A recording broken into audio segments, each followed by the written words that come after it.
Қайырлы күн, қазақ елі. Электронды темекінің зияны бар ма? Өндірушілер бұл құрылғының көмегімен кәдімгі темекіден бас тартуға болады деп жарнама жасайды. Ол адам денсаулығына қаншалықты қауіпті? Техникалық процесс өмірімізді әлдеқайда жеңілдеткен керемет құбылыс. Өкінішке орай, адамзат ойлап тапқан өнертабыстардың барлығы пайдалы деп айта алмаймыз.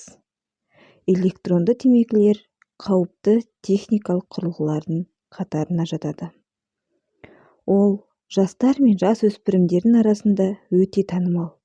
Себебі шағын өлшеміне байланысты құрылғыны жасыру оңай.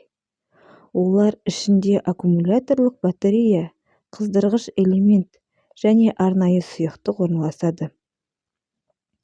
Шегу кезінде одан бу тәріздес аэрозол шығады, түтін емес. Ағылшын тілінде буды вапор деп айтса, бұл басқа. Сондықтан бұл құрылғының екінші атауы вейп.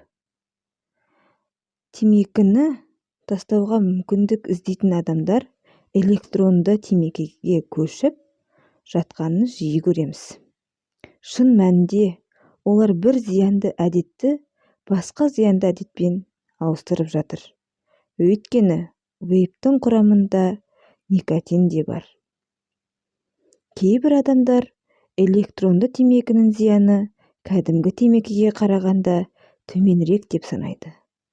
Ғалымдар көптеген зерттеулердің нәтижесінде бұл пікір қате екендігін дәлелдеп отыр.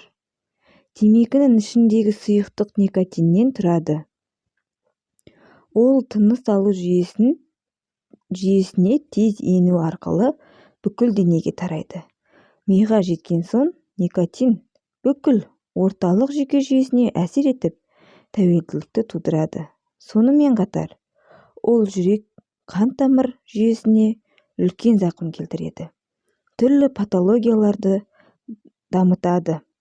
Бүйрек және өкпе қатты зардап шегеді. Адамның миы шамамен 25 жаста толық жетіледі. Сондықтан осы жасқа дейін темекі шегуді бастаған балалар мен жасөспірімдер денсаулығына үлкен қауіп төнеді. Вейпингке 27 елде тыйым салынған екен. Сіздермен бірге болған мен Мадина. Тіркеліп, лайк басып кетіңіздер. Алла разы болсын.